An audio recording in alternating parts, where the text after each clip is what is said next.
dans les influences du week-end du 10 juin. Là, tu dois te demander, mais qu'est-ce que je fais dans Boucan comme ça?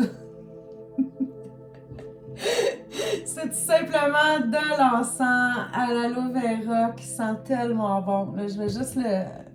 Attention un petit peu. Et pourquoi, mais pourquoi qu'on se retrouve dans cette fumée-là?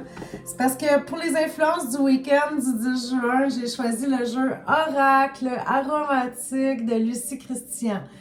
C'est sûr qu'au mois de juin, il y a plein de choses qui sentent bon dans la nature. Puis je me suis dit, pourquoi pas? Ça faisait quand même longtemps que je ne l'avais pas utilisé, ce jeu-là.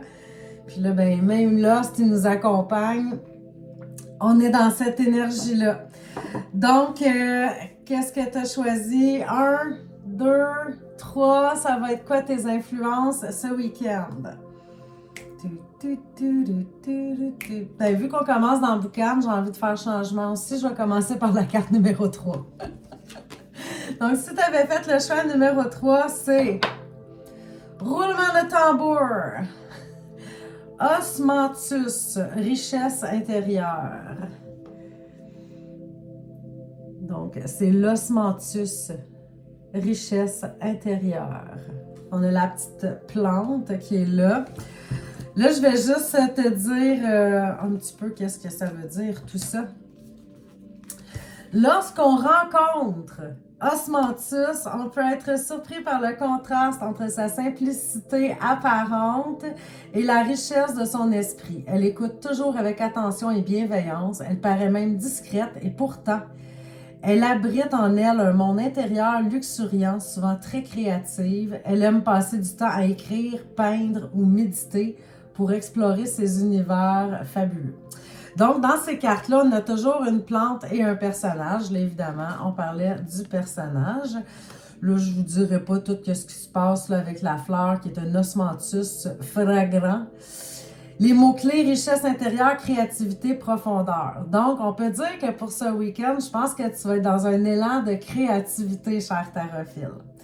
Et il y a toujours comme une petite citation. Alors, je vais te lire la citation de ta carte.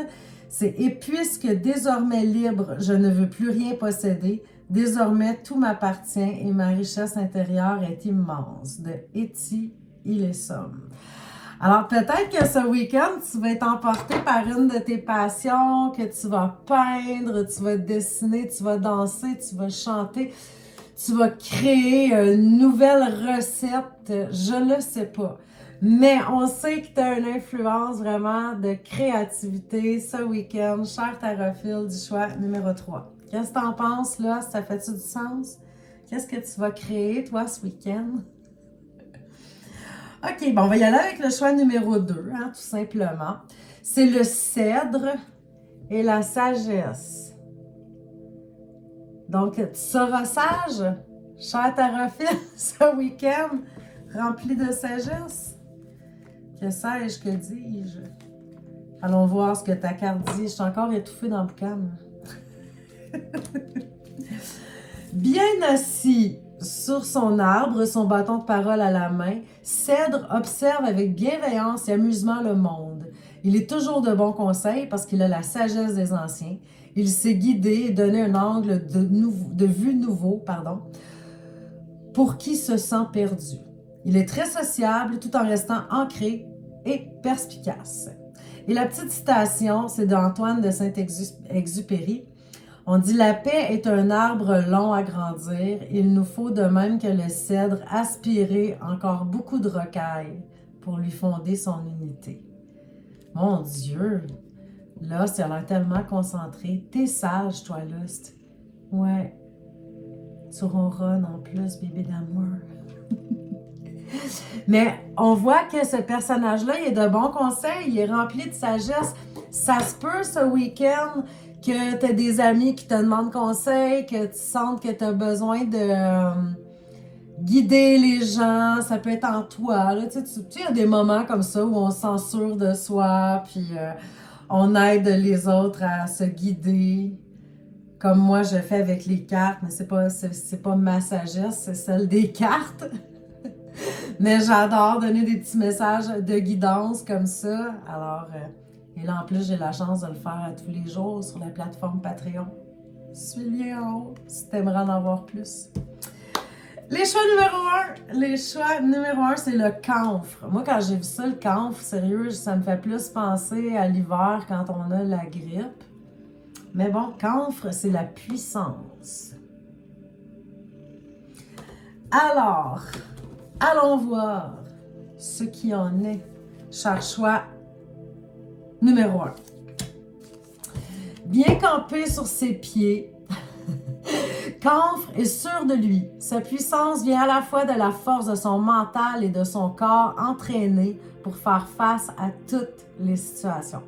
C'est un être dans l'action, le mouvement. Il est comme le feu, toujours mouvant et plein d'énergie. Et la petite citation, c'est « Chaque chose selon sa puissance d'être s'efforce de persévérer dans son être » de Spinoza. Peut-être, cher petit choix numéro 1, que ce week-end, tu vas être vraiment dans ton énergie masculine. Que tu sois une femme, un homme, tu sais, on a tous de l'énergie féminine et masculine. Et de passer à l'action, de faire des pas vers nos rêves. Bon, là, s'il est tanné. Ben, c'est très énergie masculine. Alors, moi, j'ai l'impression que ce week-end, tu es vraiment sous les influences de go, go, go. On fonce, on bouge, on avance. Tu es dans l'action et c'est parfait parce que tu te sens confiant et tu es en puissance. Donc, que tu sois dans l'action, que tu sois un sage qui divulgue des conseils ou que tu aies une richesse intérieure de créativité incroyable. Je te souhaite un magnifique, merveilleux, fabuleux week-end. On se revoit lundi pour les énergies de la semaine. Ciao, ciao!